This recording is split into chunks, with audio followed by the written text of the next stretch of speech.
Hello, hello. Welcome to the 178th meeting of the Governance and Risk Call here at MakerDAO. My name is Peyton. I go by Pros11 online, and I'm one of the governance facilitators here.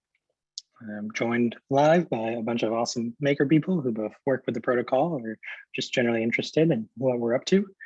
A large array of stakeholders gather weekly on Thursdays to come chat. I always forget to say the date. So today is Thursday, February 10th. I'm glad I got that in. If you're watching on YouTube, thank you. We put these calls up every week, so anyone can access what we discuss, as well as, for future reference should anything we discuss become more relevant later again.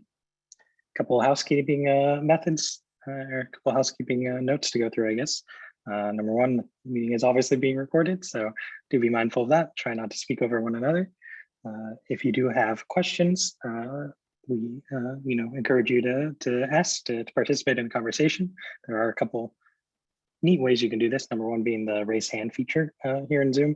Lets us moderators know that you have something you'd like to say. If you're unable or unwilling to use the mic, you can always drop something in the side chat and we'll get to it when it's relevant. See, David is using that raised hand feature now, showing it out for everyone. Awesome. If you're unfamiliar, I believe you can find it in the reactions down at the bottom. Cool. Well, without further ado, we got a bit of an agenda to get through. As usual, we'll kind of be going through our general governance things, covers votes, MIPs, and what is going on in the forum. We do have one initiative update, and that'll be on January's financials. Looking forward to that presentation. And then a couple discussions picked out for today.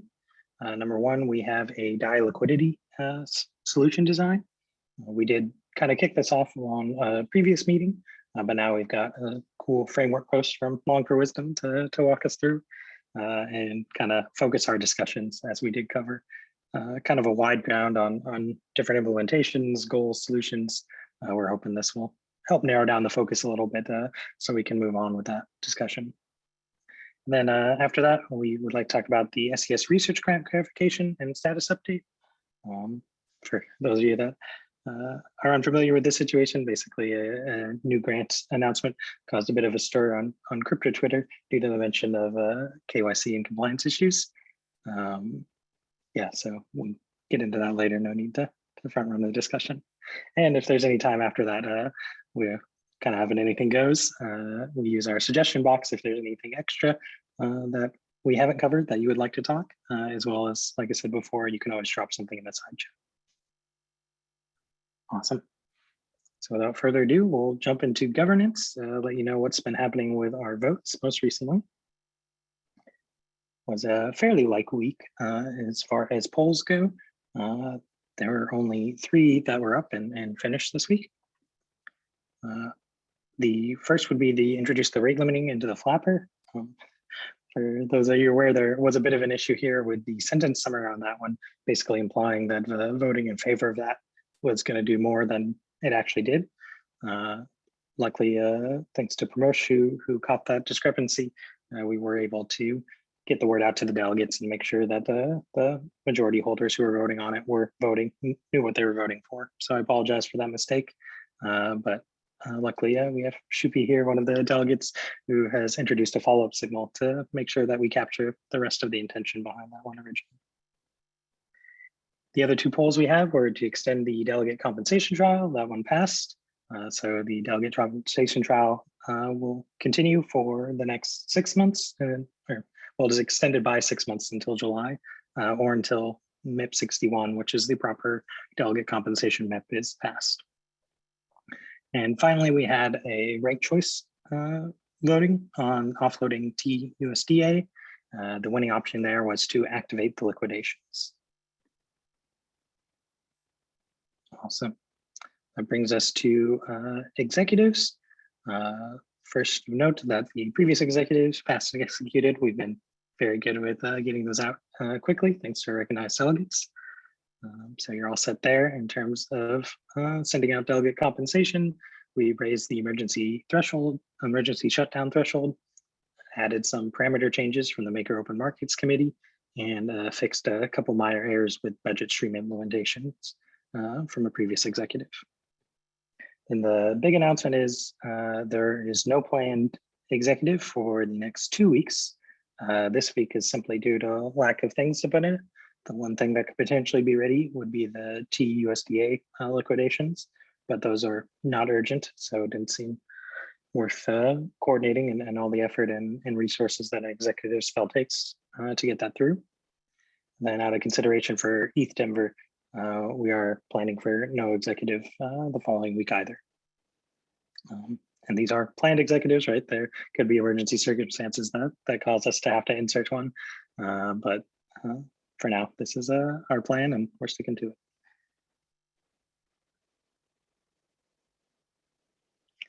Sorry to front run your announcement there, Adam. All right, that does the voting updates. So now we will get into MIPs, juicy week with our last days to submit for the March cycle. So I'll let Blimpa talk you through what's been going on there. Yeah, thank you, Ben. Hello, everyone. Pablo here with a MIPS update. So the formal submission window closed on Wednesday, yesterday, that is, and we've had 8 formal submissions for this cycle. Namely, we've had MIP 16 intangible asset assignment, which sets processes to determine which actors manage which intangible assets, such as web domains, etc., within MakerDAO. We've also had the onboarding proposal set for the Maker Talent Coordinates, whose mission is quite obviously to attract and retain crypto talents. We have the onboarding proposal for Dennis as facilitator for DAX, and current facilitator Philip is stepping down from the role too. This voluntary onboarding proposal needs not be voted on. We have also 3 coordinate budgets for risk, collateral engineering services, and immune price security. Further, we have 2 amendments. MIP 42 SP16 amends MIP 55 and clarifies the process of requesting special purpose funds. The other amendment is a MIP 43 sub-proposal that makes a small MIP 64, that is about bounty program payments, more agile. By the way, MIP 43 sub-proposals are the proposals for amending the stuff younger than 3 months. And these enter the weekly cycle and require the posting of a signal request and its passing prior to going up as an on-chain poll. The signal request for this amendment is closing tomorrow, and if it passes, an on-chain poll will go up on Monday 14.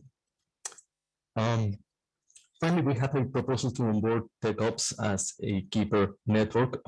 The ratification polls for all of these proposals will be going up on Monday. We also have a number of proposals in RFC. The following proposals are going through their feedback period, so please go and give them a read and leave your feedback if you have any.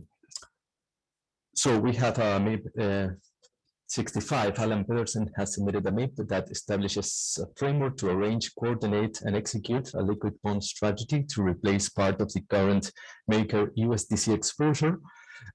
I forgot to add MIP 61 delegate compensation, which has seen some recent changes too. So please go give that a read too. We also have 3 coordinate budgets, DAI budgets for real world finance and for Gavolta, and an MKR compensation plan for Gavolta too. Deimos has posted the draft of an offboarding proposal set for removing MDS, that is the MakerDAO shop coordinates. These are still drafts. We have a proposal to amend MIP 39, MIP 40, and MIP 41. That is 3 of the MIPs that define the coordinate framework to improve the current suboptimal coordinate onboarding process.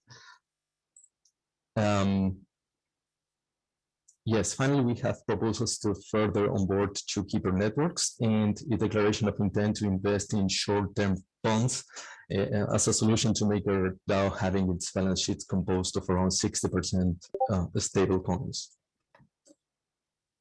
And yes, I believe that's it for the moment. Thank you. Awesome. Thanks, Pablo. paper pointed out that it's a lot of MIPs, and we appreciate you keeping track of them and making sure we're all aware. Awesome. So that'll take us into our forum updates with Hard. Take it away. Okay, nice job, Pablo. All right, welcome everyone to the Forum at a Glance quick update covering the last 7 days on the forums, and we'll get started with our top announcements. So first up, as Peyton already took the spotlight, there won't be any executives for the next 2 weeks, as he mentioned, because of ETH Denver, and also the upcoming executive only has TUSDA offloading. So we'll just bundle all of the votes into the executive that will be happening on February 25th, and reach out to Peyton or GovAlpha for any inquiries or concerns, and I'll move on to the next one. So next up, that was actually supposed to be the misleading sentence summary on the live poll. So sorry about that, guys. I'll just talk about it. I wanted to bring that up. The signal request to bring back the MKR burn that passed and went on chain to introduce the rate limiting into the flapper went live, and it's ending. Did it end? Well, it's ending today. But there was a misleading summary note, which was put into the body of the poll that Prebos pointed out.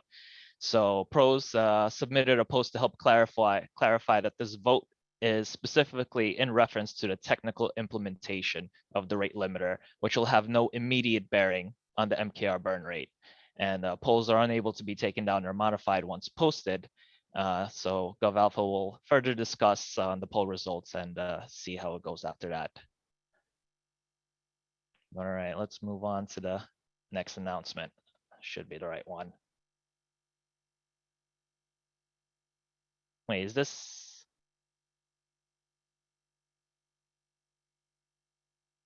Did I put it in the correct?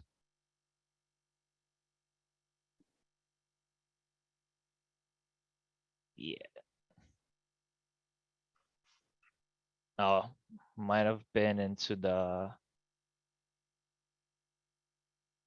Yeah, I don't know what happened there. It should be good now. Yeah, that was really weird. Oh, okay. Okay, that was very confusing. Yeah, I don't really know what happened there. I didn't have to even like change the file or anything. It was I don't know. I was like, anyway. I can't be that burned out. No, you're okay, man. All right, yeah. So sorry okay. about that, gentlemen. Okay. Anyways, so TLDR. Okay, let's go on to the next announcement. There we go. All right, so on track. All right, so we did it. We hit DAI total supply of 10 billion. And for this special occasion, MakerBurn announces the opportunity to win an exclusive NFT commemorating the 10 bill DAI MakerBurn moment. So throughout the next 2 weeks, everyone is invited to submit their best meme accompanying this glorious moment, and multiple entries are allowed per users unless you spam. And the meme with the most likes will claim victory to the ownership of the NFT. So good luck. And we'll move on to our active discussions. All right, the SES core unit welcomes Patricia and announces a research grant to study the potential impact of upcoming regulations on the Maker protocol, in particular, know your customer and anti-money laundering regulations. In the report, she will analyze potential KYC and AML sanction risks, propose regulatory risk mitigation strategies. The objective of the grant is to foster MakerDAO's core values and protect contributors and governors. Now, I don't want to ramble too much about this because Wouter will be live in a bit to further discuss this. So definitely stick around. And we'll move on to our next discussion.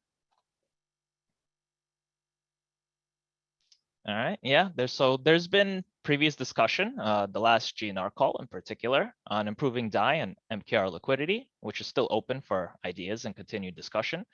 Long for Wisdom submitted a post aiming to help the community understand cost, benefits, and options available.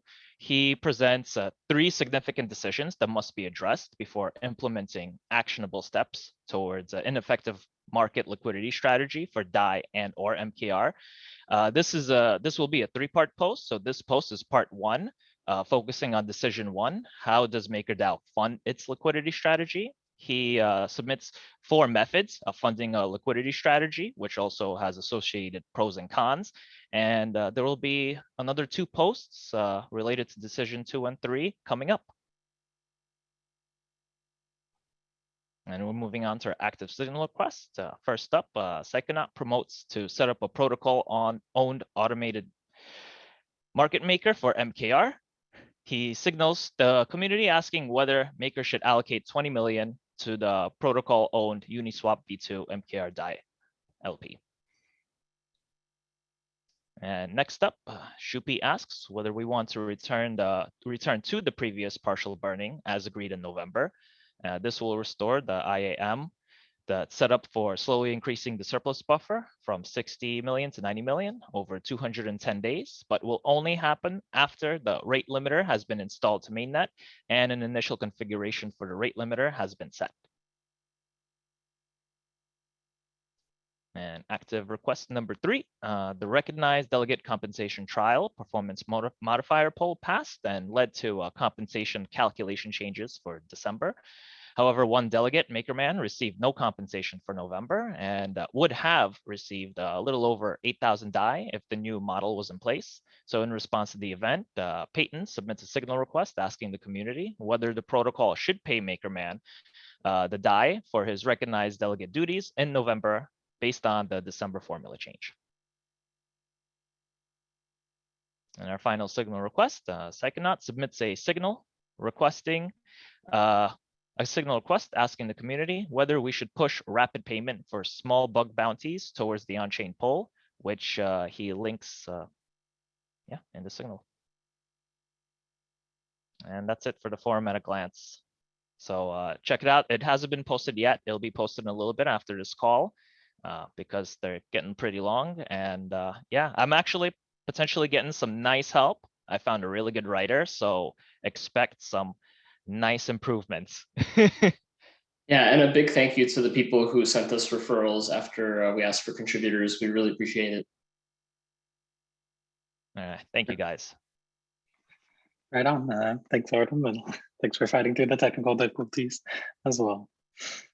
Awesome. So that'll take us to our initiative updates. I believe we are doing the January finance review. And is that going to be Mark? That's my cue. Hey guys, this is AES from the forums for those who don't know me, new facilitator of the Strategic Finance Core Unit. Next slide. So just brief legal disclaimer before we kick things off. This report is for financial informational purposes only. It does not constitute financial, investment, legal, regulatory, or tax advice. Next slide, please. So the protocol had its most profitable month ever, which is quite nice to see. We had about 26 million in net protocol income, driven by the record liquidation income of a little over 18 million DAI.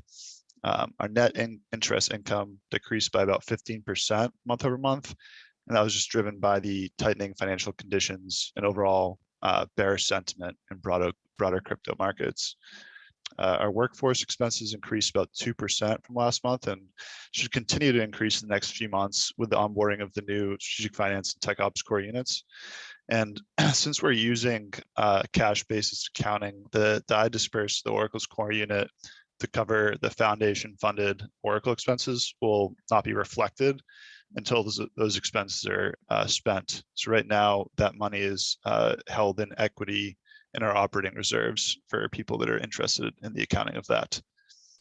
Next slide, please. So as you can see from the visual representation of our income statement, our protocol revenue and income continues to show quite a bit of strength, though obviously we do not expect this massive liquidation income to keep recurring. Our net interest income has remained pretty strong and our expenses are starting to stabilize, which is good to see. But as we reflect the Oracle expenses for gas in these financials, we will see a pretty sizable increase in the expense side, since especially with the recent spike in GUI as well as the ETH price. Next slide, please. So our lending income, as I mentioned, a little over 10 million last month, about a 15% decrease from the prior month. One thing that's positive to take away from this slide is that our ETH dependency continues to trend lower as more and more WBTC collateral is onboarding. I think as these assets mature, we'll likely see them become less correlated over time. Right now and historically have been extremely highly correlated, but I think as the merge approaches and people start to differentiate between ETH and Bitcoin, I think they'll start to become slightly less correlated.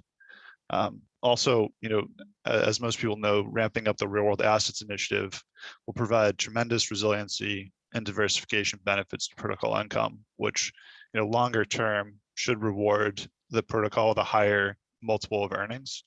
Typically, when you have stable, more diversified earnings, the multiple will be much higher on that asset, which is why you see, assets like Kosc and other stocks like Procter and Gamble, excuse me, with very high PE multiples relative to cyclical commodity type businesses like U.S. Steel or the auto industry, for example, excluding Tesla, of course. Next slide, please. On the risk side, all the metrics improved quite favorably versus the prior month, driven by rapid inflows of USDC into the PSM and people unwinding their risk-weighted assets positions, as well as the collateral values decreasing.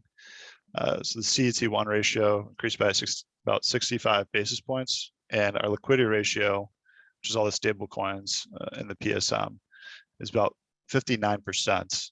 And then today, DAI supply is backed by 62.5% stable coins, which has made reaching the 10 billion DAI milestone a little bit bittersweet to me personally.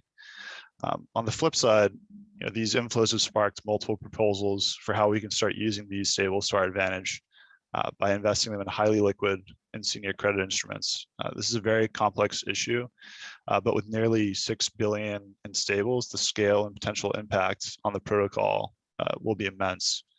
Even generating 50 basis points in net interest on that 6 billion would generate 30 million in protocol earnings, which is quite safe yield in that type of asset. So potentially a lot of earnings can be generated to the protocol from that project. Next slide. Recurring earnings yield continues to remain quite high, suggesting markets are still somewhat cautious on the lending demand market and therefore future protocol earnings. And hopefully this nice little bounce in February will continue, and we'll start to see demand and appetite for credit with crypto collateral continue to increase. Next slide. ETH lending market share increased by about 2.6% from prior month, which was nice, though year over year it decreased about 3.5%. And this was as the ETH lending market contracted about 6% from last month. We went from about 5.86 million ETH locked in the tier 1 DeFi protocols to about 5.5 million ETH. So it just shows people kind of unwinding their positions and trying to play it safer as the markets became a little more bearish. Important note for this slide: this does not include staked ETH, which we have seen a lot of strength, especially relative to regular ETH into the staked ETH vaults. All right, next slide. And another very positive slide. Maker continues to be the king of the wrapped Bitcoin lending market. Our market share increased 0.4%, with the overall wrapped Bitcoin market showing strength despite the deteriorating market conditions in January. The overall market in these tier 1 DeFi protocols grew by 3.5%. Contrasting that to the 6% contraction in ETH, I think we're seeing a lot more interest from people that own wrapped Bitcoin. They're starting to get involved in DeFi and leverage that utility to earn yield. So quite nice to see, and that wraps up the financial presentation for today. Oh yeah, real world assets keeps going up. Number go up. Good job, guys. Thanks. Thanks, Mark. Seems like there might be some questions based on the presentation, so I kind of want to pause here and make sure we allow this. I really appreciate the effort that goes into putting that together and keeping it concise for us. Absolutely.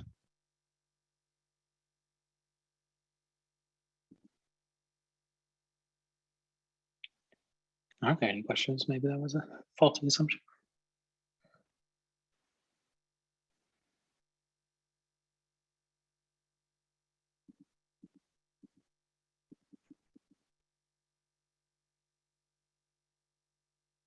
And that's about as long as I can sit with the silence. Thanks so much, Mark. And yeah, that is posted on the forum. So if you do think of a question later, you can always hop on there and get it answered. All right, that'll bring us to our discussion segments. As we mentioned earlier today, we're going to kick it off with kind of a continuation of the liquidity discussion, hopefully with a bit of framing now that we have that post from Long for Wisdom about how to approach liquidity and kind of the set of decisions we need to make. I don't know if you're comfortable giving an intro there, Long. Yeah, I can do. This is essentially just a write-up of kind of what we discussed in the governance risk call last week with regards to, well, essentially what I was saying in the risk call last week with regards to if we want to do something with liquidity, then we need to know, or we need to decide where we're gonna get the funding to do that. I think for basically anything we would want to do, with the exception of like MKR DAI pairs, we need to do one of these things. MKR DAI is a bit of a special case.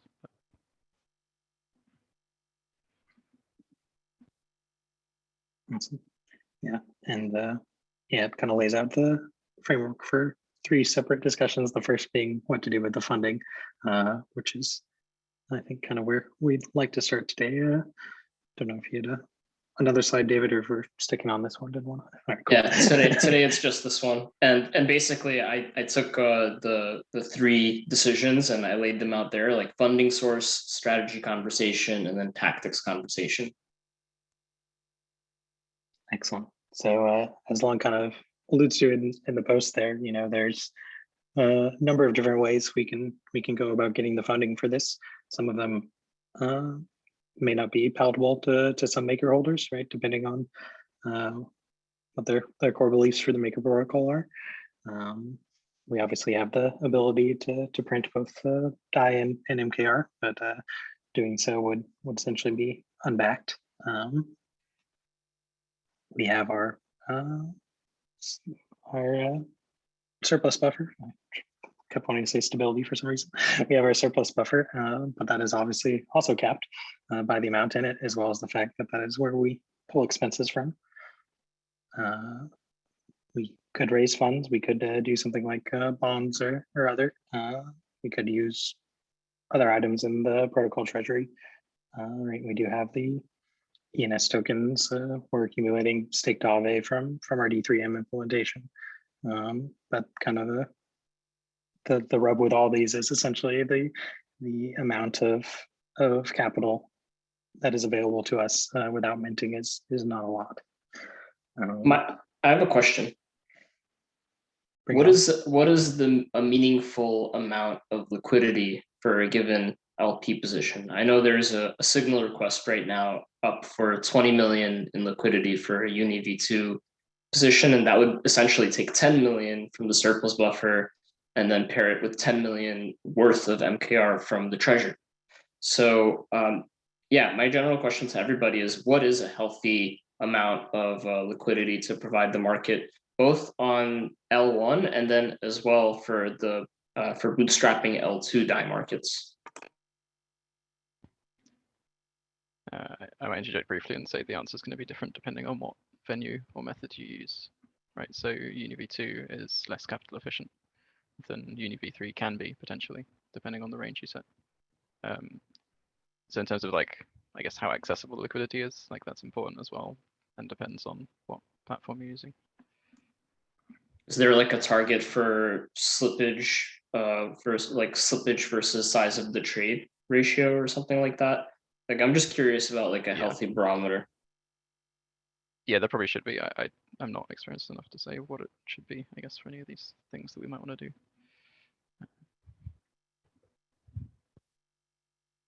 Maybe something Risk could chime in on right there. Or yeah, money.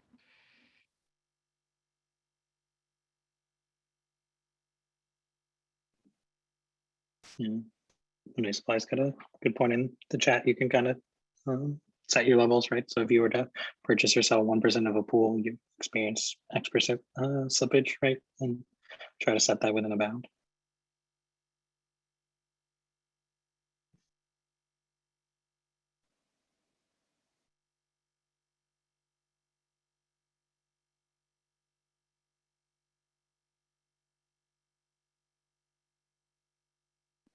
Because I know one question I kind of have in terms of our funding strategy we choose is like, you know, how big of an issue is the liquidity problem, right? Like, is this a massive problem we're trying to solve? And in which case, like, you know, maybe some of the less palatable solutions make more sense.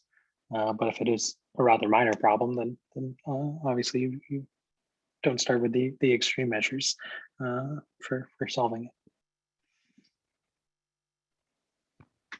Yeah, I mean, maybe I can summarize the kind of objectives I guess I've heard previously, and then we can discuss them if we want.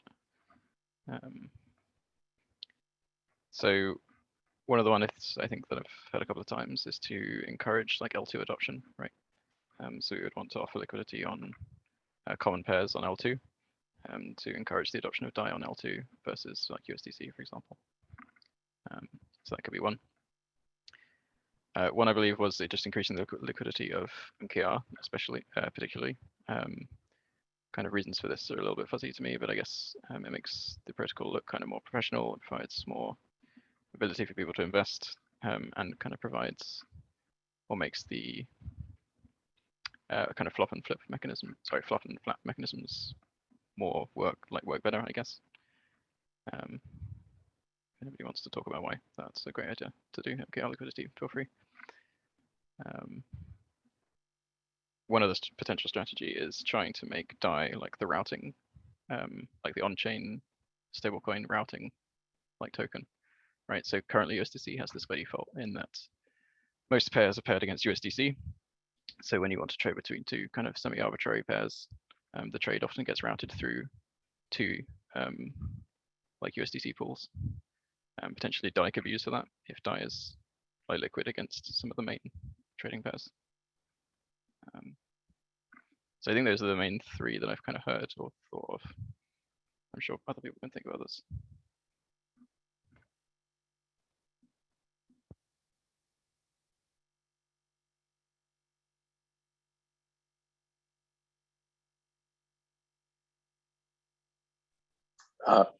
One thing I didn't hear mentioned in the funding strategy, maybe you guys mentioned it, but is the idea of using the PSMs because basically they're just, you know, positions that have some DAI against them, so you can like flash loan yourself, you know, let's say 1 million DAI, and then get 500,000 USDC out of the PSM.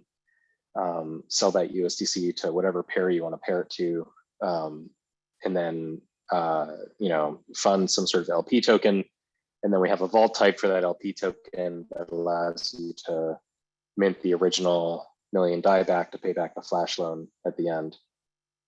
And so, at least with stable pairs, this allows us to use the PSMs as a funding mechanism to do this. And there may be, I don't know if anyone has any creative ideas for it, but there may be a way to like pair DAI against more volatile stuff as well, with liquidations off maybe in the long term, such that like stability fees should outweigh losses in the drop of like a particular pairing. But I'm not sure. I haven't crunched any of those numbers. I'm just saying that's worth exploration. So if that's the case, though, the funding source is like not infinity, but it's insanely deep, right? I mean, we're in the probably 5 billion range that we could use to fund DAI liquidity in the space. So yes, stable is definitely one of the easier problems to solve in this area, right? So as you say, it's much less dangerous to just mint DAI to use it and use it to pair against stables.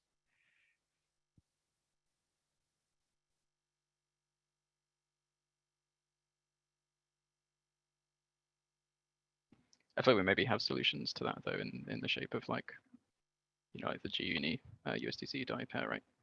We could potentially duplicate that for other centralized stables, or even like decentralized stables.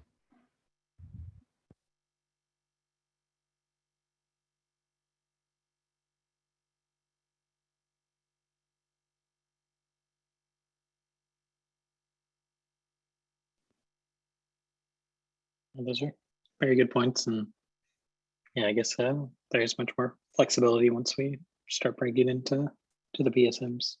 Don't know why that didn't occur to me.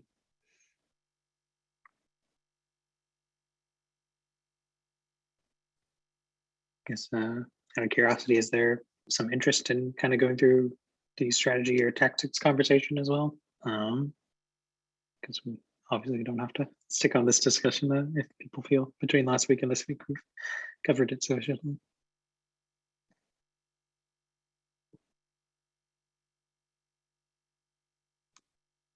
That's a good point. Well, the tactics are pretty infinite and complex. I think with the tactics piece, like the main thing was, centralized versus decentralized, managed versus unmanaged, and not necessarily like in those order or in those configurations, because you could have like a person managing a position that doesn't need to be actively managed, like a V2 Uniswap position, but they just handle the liquidity and stuff. But that's basically the whole conversation, right? Do we trust somebody before we set up an automated solution, or do we hold out and kind of try to find an automated solution with minimal management first, which is like what Psychonauts Signal is requesting for that 20 mil LP position. And that's really like the tactics conversation. How do we deploy it? Yeah, there's also like stuff like Tokamak and some of the other protocols which are popping up, which kind of offer similar things. But again, like I said, that gets a bit complicated, which is why I wanted to avoid it for now. I need to read up again. Sure. Paper has a good question, chat asking like who thinks that we don't have enough MKR liquidity, and maybe they could take a moment to explain why what's currently out there is inefficient. I guess I could say from like a governance standpoint, this will be the first year we have our vesting MKR going out to contributors, right? So for many people in jurisdictions, that's tax liability, which means they probably will have to sell it in order to fund that. By the way, just to jump in, that's not the first time that Maker was vested. Like for foundation employees also received rounds of vesting, and arguably for way more MKR than is currently being on schedule to be vested. So yeah, the only thing I would say about the foundation is I'm not sure that when the tax portion of the MKR was handled, I'm not sure the foundation like market sold it in order to recover that. So it wouldn't have had a market impact.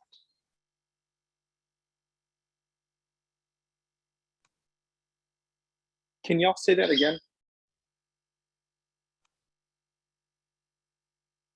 The portion about the taxes, or? Yeah, I just missed the first part. Well, to my point, David's pointing out that obviously during the foundation days, there was MKR vesting and distributions.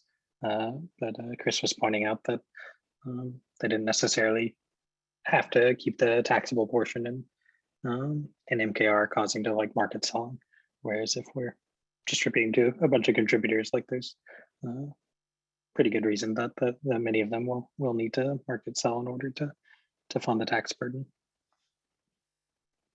So basically, it was like an implicit point of deeper liquidity gives MKR more price support resistance when there's people selling their vested MKR, I guess is the implied point, right?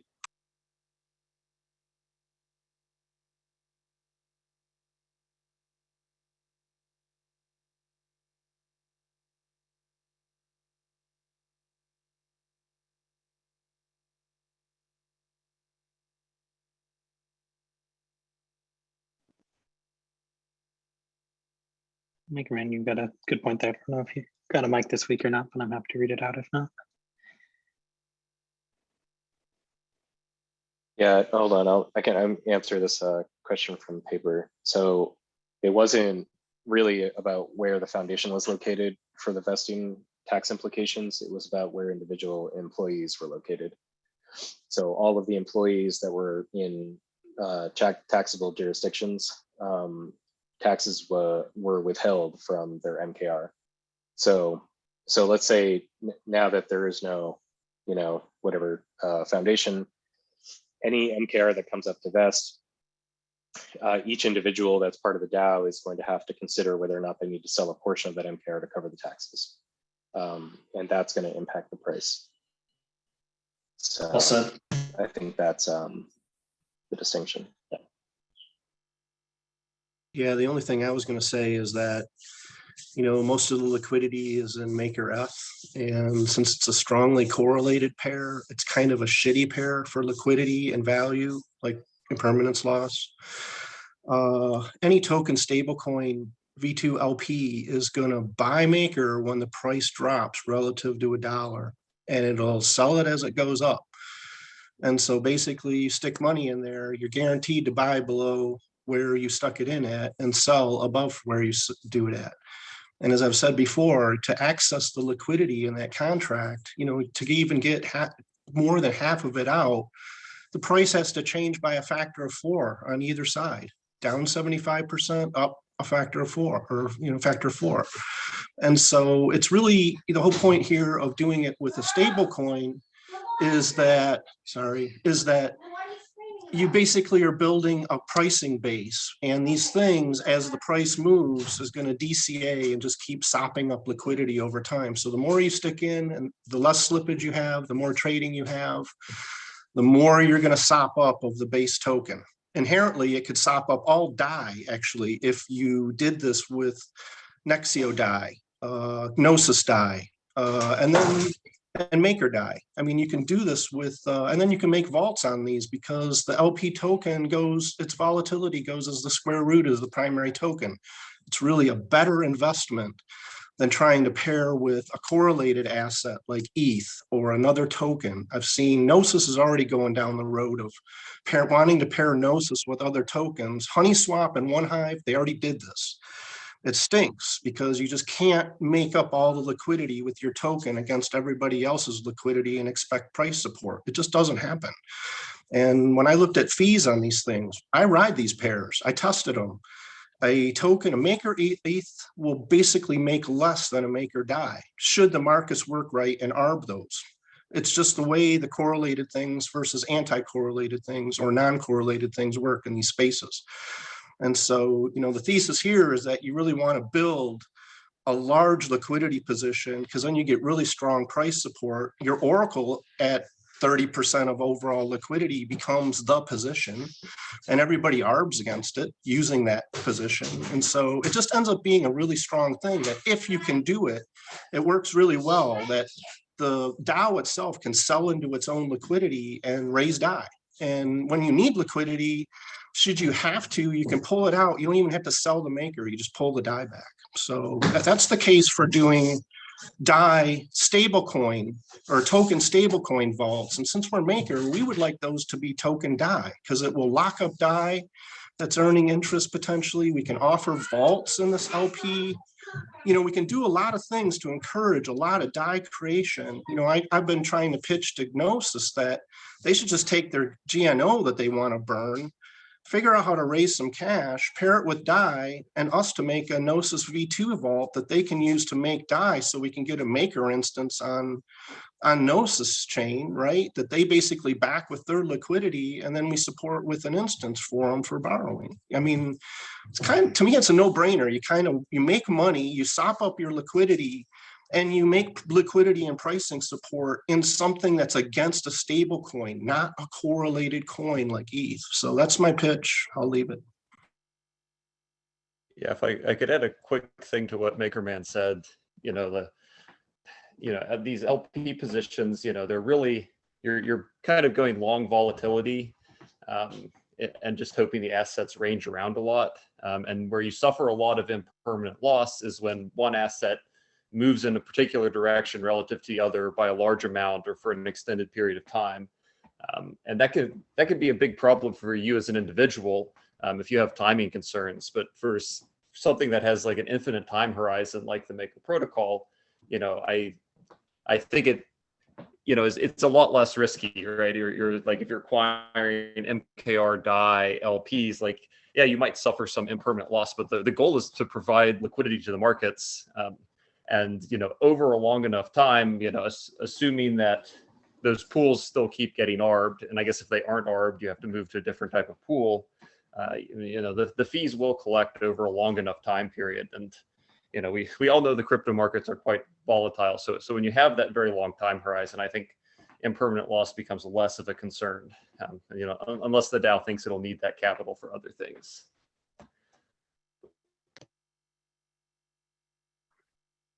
Thanks for that. Got a couple other discussion points going on in the chat. Believe Justin, you're welcome to chime in yourself, but I had a comment essentially pointing to the fact that if we're worried about people selling when the burner is on, we essentially have a big protocol buyer that can sop up a lot of the sell pressure for MKR.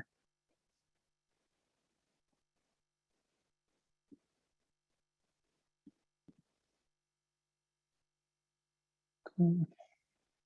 Well, I know we do have at least one more discussion topic to get to, so I might put in a call for last thoughts on this one.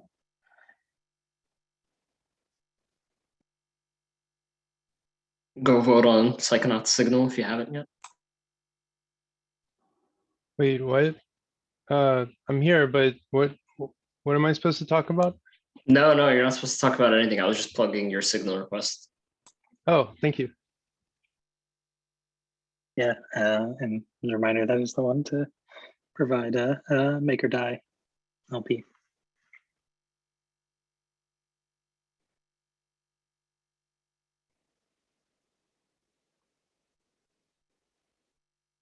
Awesome. Let's move on then, and thank you everyone for chipping into that discussion. Not sure who was going to pitch this one. I'm happy to. I believe it's Wouter. Wouter, awesome. That will be me. Thanks, Wouter. Yeah, if you go to the first slide.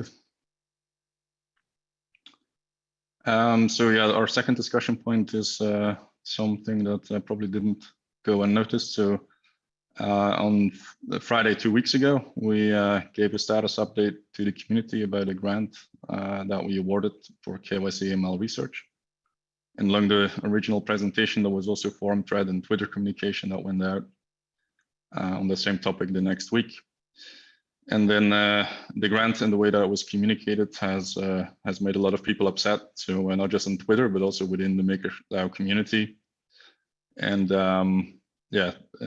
particularly unlucky is that it kind of communicated the exact opposite message of what we wanted. So we need to provide some context and see how that happened.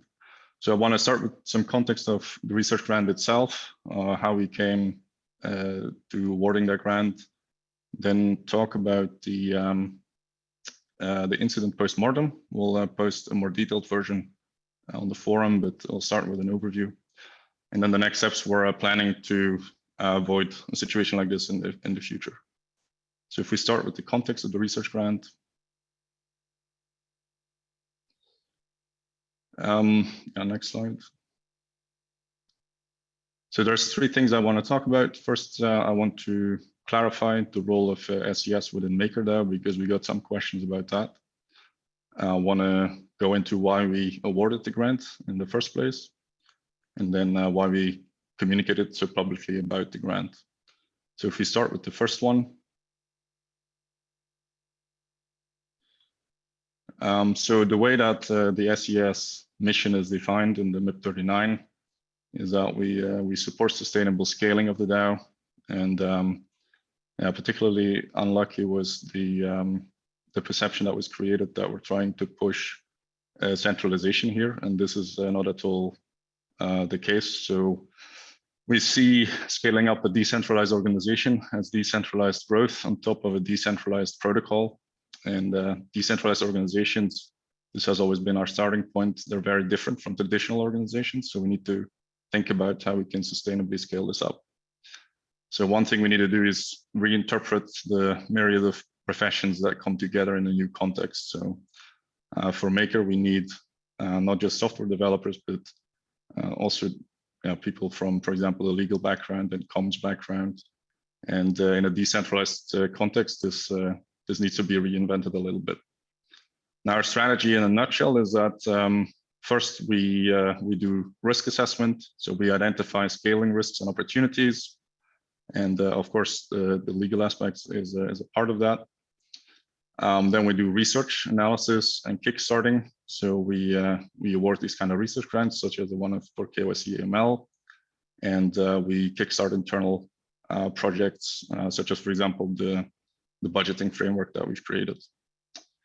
And then step 3 is that we don't continue to do these activities ourselves. We try to decentralize, to delegate as much as possible. So we do that through our incubation program, through awarding scholarship grants, education, and advisory of other core units. And then if we go to the next question, why we awarded the grant for KYC ML research, it should be pretty clear how it fits in that strategy. So KYC ML regulation is arguably one of the greatest risks for DeFi protocols and its contributors.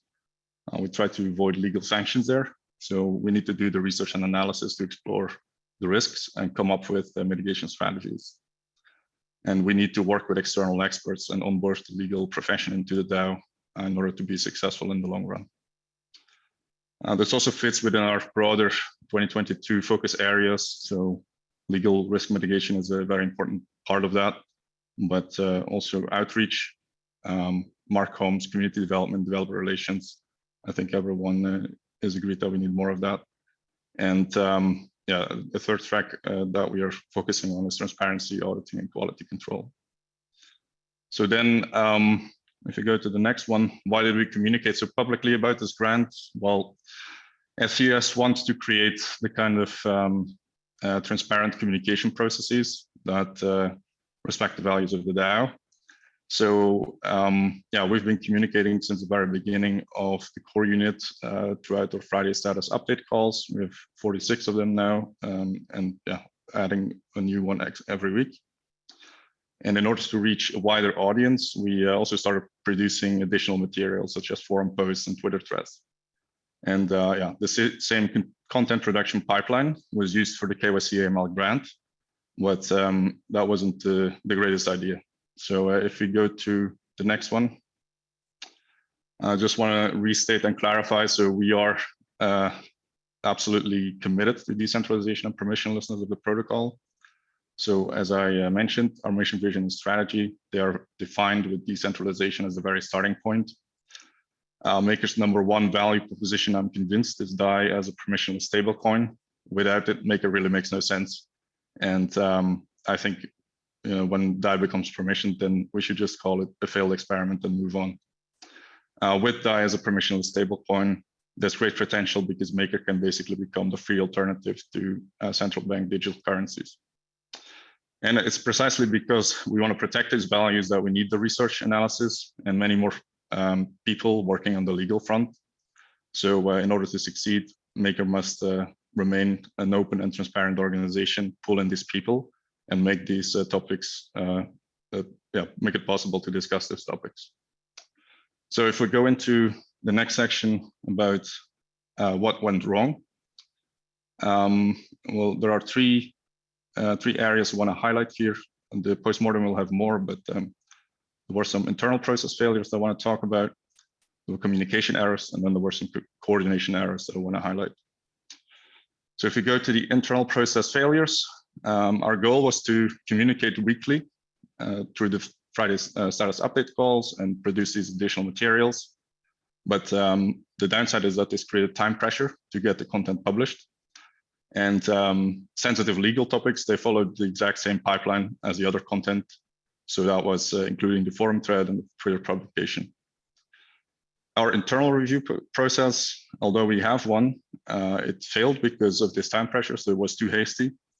And because it was so hasty, we assumed basically that we could not go back to the drawing board for this one. So we actually did provide feedback, but it was more scratching the surface rather than redoing the whole communication part. So yeah, legal risks, they also have been discussed a lot internally in the team. So we are used to talk about these topics, and it leads or risks leading to a certain desensitization of the topic. And yeah, so that too contributed the fact that we read the message quite differently than external people would read it. So if we go to the next one, there were a number of communication errors. So clearly the content failed to convey the intention of the grant, confusing both MakerDAO community members and also the wider crypto community.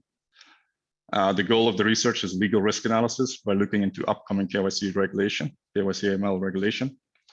And yeah, quite possibly this will lead to more decentralization, because this is typically the way that Maker has dealt with these things. Instead, the message was widely interpreted as proactive compliance and steps to reduce decentralization and permissionlessness, which is the opposite of what our intention is. So while a DAO needs to be transparent about legal topics, I think we need to be to continue and try to do that. But in hindsight, obviously Twitter and external media are precisely the wrong place to discuss them. So that's definitely something that we will change. And one last point is that the relative big communication efforts, so the long Twitter thread, the forum thread that was created, it really sent the wrong signals about the size and importance of the grant, because this is actually a tiny grant and it is very early stage. So that didn't warrant the kind of communication that we organized around it. So then the last errors I want to talk about are the coordination errors. So especially for people on this call, many of you told us that you were caught by surprise by the announcement. And yeah, that's definitely not a nice experience. So due to our communication errors, MakerDAO members had a hard time explaining the grant to concerned community members and crypto Twitter members. So while SES has been communicating regularly about its risk mitigation work, MakerDAO contributors are generally not very well aware of the details. And yeah, this is something we can improve. And then while the incident was happening, we could definitely have offered better internal support. So that's another thing that we can improve on. If we now go to the next step, so the changes that we'll make within the SES team will provide new communication guidelines for sensitive content, especially legal. So we will identify sensitive topics early on in the process, and we will push them to a separate pipeline rather than having them through the same as the other content. We will no longer publish on Twitter or external media any messages about these sensitive topics. And I think maybe the most important one, we will remove the time constraints that lead to the inadequate review decisions. So we will make it possible when there is sensitive content that needs to be talked about to simply send the communications content back to the drawing board and make sure that we get it right. Other than that, we'll rework internal communications, the internal communications approach to involve MakerDAO stakeholders earlier in the process. So as people have noticed, this is something that we have been championing a lot. And of course, we need to also apply it for these sensitive topics ourselves. So the next thing that is already happening, so we are slowing down the initiatives that require broader community consensus, because I think we were moving too fast on this one. So especially the upcoming incubation program tracks for that were originally planned for beginning Q2. Maybe we'll take a bit more time there to make sure we have the necessary community support to move forward with those. And we will emphasize more the commitment to shared MakerDAO values, because as I mentioned, the most painful thing for myself is that this was perceived as a push towards decentralization, while we are trying to achieve exactly the opposite. So the second list of action items is together with the community.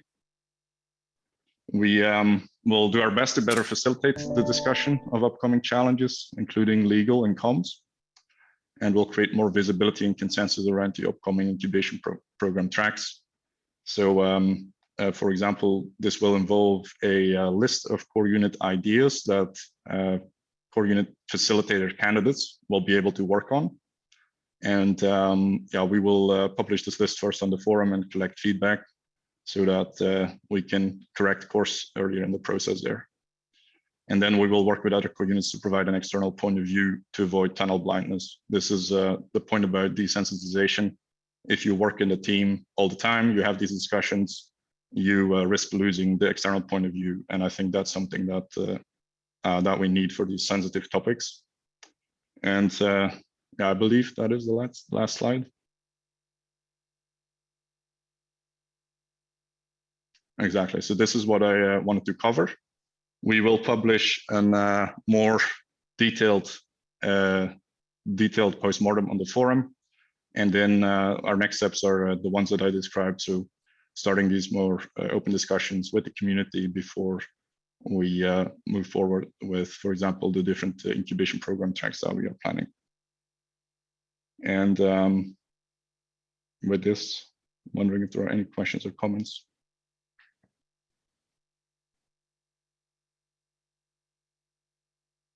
I think what Monet brought up in the chat is pretty important. Like, even though SES might not want to put things up on Twitter, it will get on Twitter, you know, no matter what, as a secondary consequence of anything really like sensitive. Yes, I agree. So keeping the communications on internal platforms, it's mitigation, and it will dampen the effect a little bit. But ultimately, because we are a transparent organization, it will make it to Twitter. And then we need to make sure that we have a certain immunity against the kind of storms that can be created. So I think that's where the alignment within the community is very important. We need to make sure that the arguments are available to dispel the misinformation that goes on Twitter.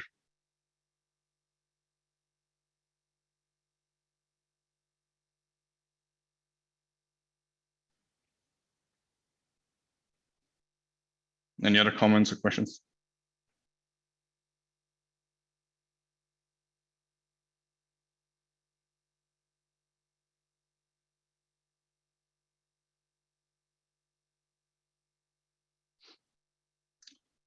Brian, maybe you should speak up because you had especially quite a bit of criticism.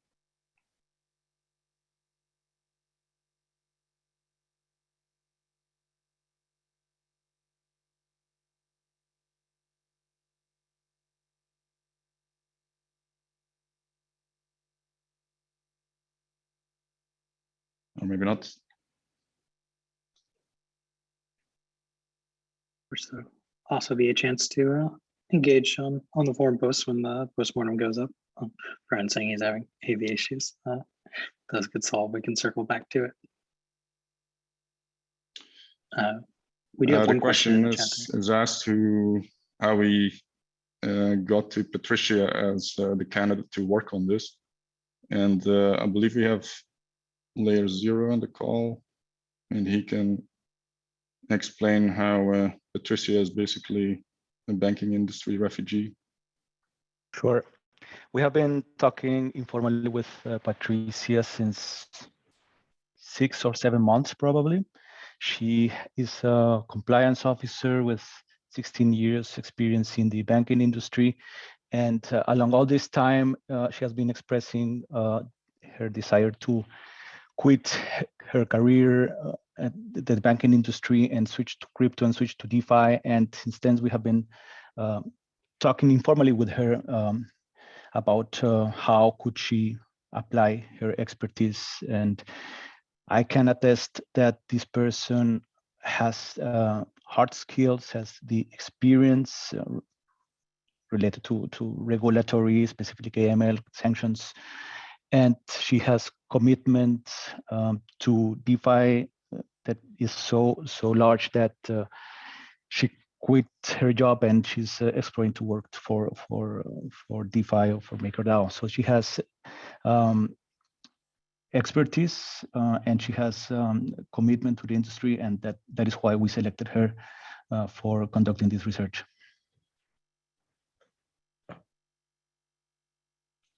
And so one of the follow-ons will be that discussion about the incubation program tracks, which one of which is legal.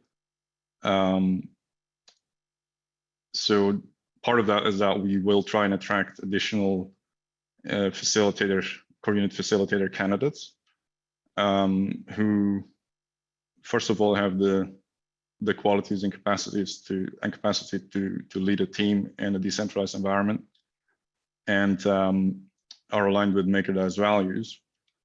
But second of all, of course, also have some relevant background and expertise on the topic. So if any one of you know people with a legal background who have also some maybe project management or team leading capacities, who are maybe interested in this, then yeah, we can definitely get in touch and make sure that these people are included in the selection pool.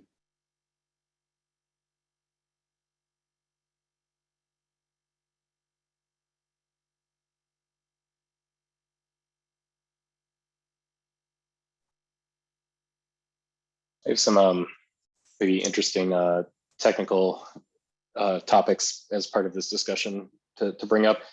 And actually, I don't think it's because of the KYC AML announcement, but it did begin to make me think about this particular attack vector. And then the past weekend of like sort of cancelings around DeFi also made me think about vulnerability that vault holders in particular have to MKR holders. And so as everyone probably knows, like we created DAI so that DAI is completely permissionless, censorship resistant. It's an immutable contract. So really, like it can't be changed or censored, no matter how much you disagree with or be compelled by like legal doctrines in different jurisdictions to like censor it. You can't, right? But that's not true for vault holders. And that's partly because the protocol needs to be permissionless enough to, well, not permissionless, needs to be, let's say, mutable enough for us to make upgrades to it, so that things like the cat or the dog, which are two contracts that perform liquidations, can actually confiscate vaults and liquidate them. And it's these sort of functions like grab on the VAT, and other various changes like debt ceilings that really make vault holders sort of beholden to the whims of MKR holders. And I don't have like a great solution, because I think the more we lock out MKR holders from being able to perform these actions in some way, the more we ice age ourselves out of the protocol, if you will. But I do think that in the long run, MKR holders are likely to pose a threat to vault holders, at least to their ability to like, create vaults. You can easily see a myriad of reasons under different jurisdictions or under different cultural movements why MKR holders may be pressured to censor vault holders. Right now, we sort of depend on the fact that MKR is sort of widely distributed, but even then, it's sort of like we've already kind of consolidated down to just delegates, and if those delegates tend to share, let's say, positions that are similar to like cancel culture or share a particular jurisdictional threat, then vault holders are at risk. So I think that it's probably worth us starting to investigate, like from a technical perspective, if we can have our cake and eat it too, and see if we can lock MKR holders out of affecting vault holders without removing our ability to sort of upgrade and change the protocol. I'm not sure it's going to be possible, but we should maybe at least be prepared to lock ourselves out of being able to make certain manipulations to the protocol in case we see such a threat on the horizon. So that's one like positive that kind of came out of this, is just thinking about the sort of threat models around MCAR holders and vault holders. So Can you guys hear me now? Cool. Yeah, I'm like totally optimized for Google Meet. So when I switch over to Zoom, it just breaks me. Yeah, Wouter, like your penance was just fine here, right? Like I think part of the issue was just that like it was a big surprise.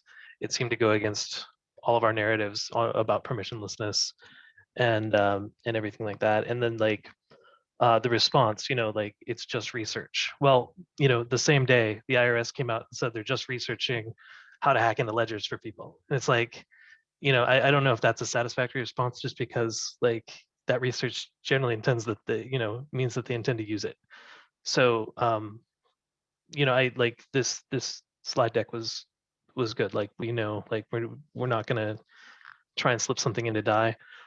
There is also on the SES page in incubation a compliance core unit, which I think probably should be elaborated on, just what the purpose of that is to the community, because we see research for KYC AML compliance, and then we see a compliance core unit coming up on the horizon. And like so could you explain what that means? Yeah, that's a very good point. And it's also one that we've flagged internally. In fact, the name was already changed. So this is a completely different type of compliance. This is about one of the real world assets core units that would exist within the new, more decentralized structure for real world assets at Maker.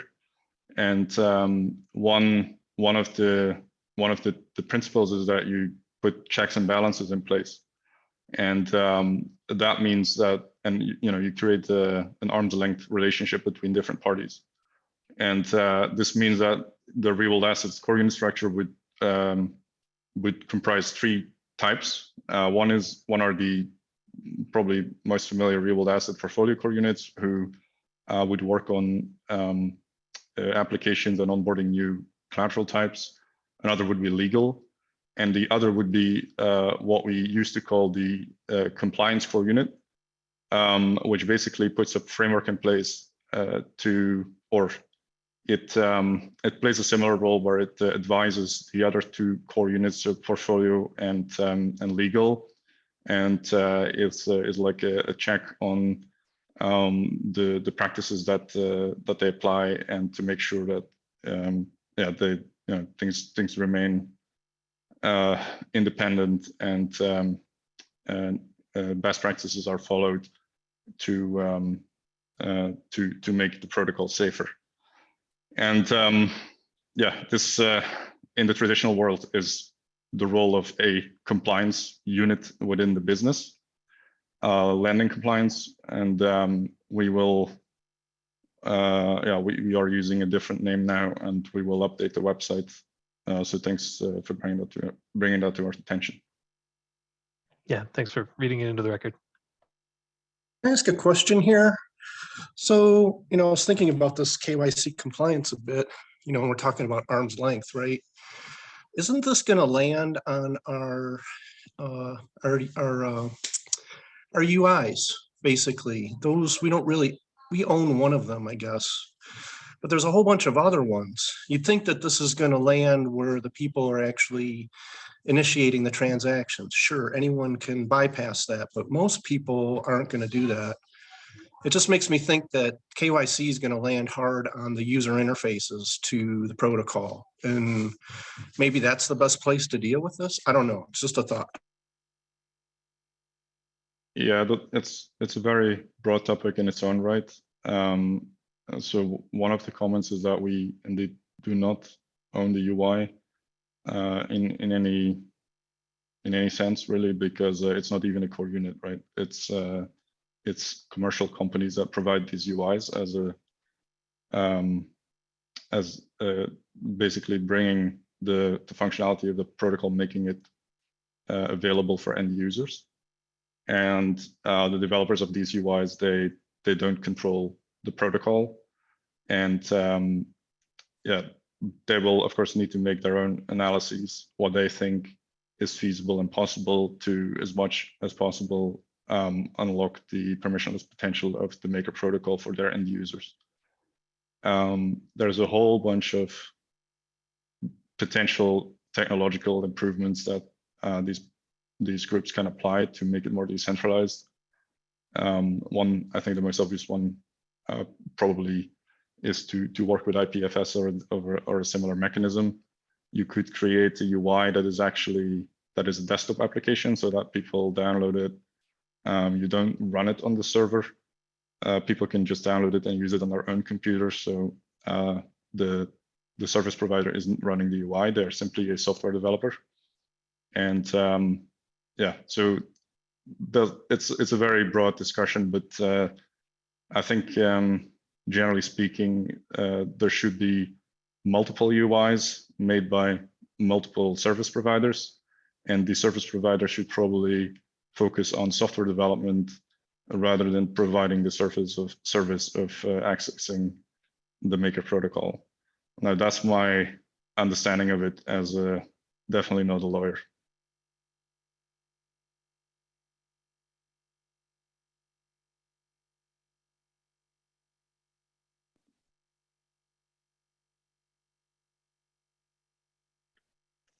Thanks, Vader. Any other questions at the moment?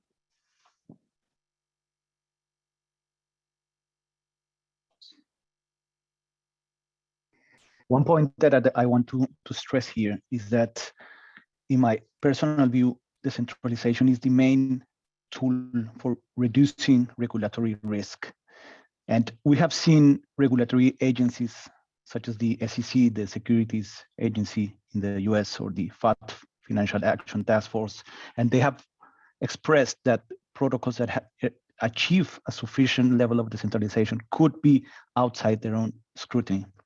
So what I want to stress is that decentralization and reduction of regulatory risk go hand by hand. They are not contradictory. And by fostering one, we are fostering the other one.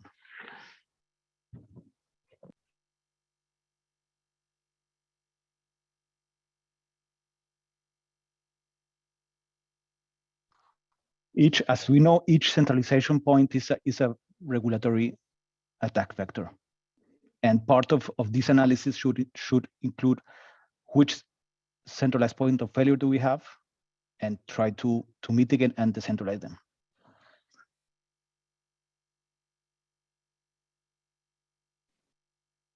Awesome. Thanks for those remarks, Lazier. Right, I am noting the time here. We are about at the end of our typically allotted hours, hour and a half, I guess.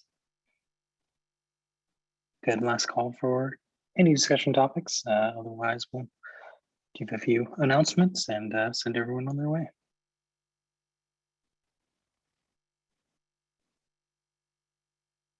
Yeah, we invite the whole community to have a serious, constructive discussion on how to deal with this upcoming regulatory risk. There are hard problems to solve, but there are problems that we can solve as a community together.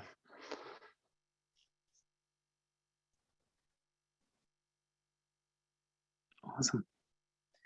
Well, I know our primary announcement on our end is to stay tuned for future announcements on the forum and Discord regarding next week's meeting. There's a chance we do not host one due to ETHDenver, but that hasn't been decided yet. So yeah, stay tuned for that. We'll talk it over and see what we can do. Yeah, looking forward to ETHDenver for anyone attending. There's some good resources in our Discord for getting in touch with other Maker folks that'll be around, as well as other events that are happening. Any events that people wanted to call out before we end the call?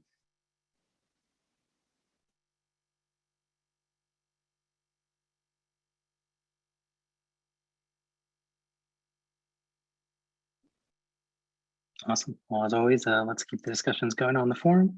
Thank you for joining us, and yeah, we'll see you maybe next week. Thanks.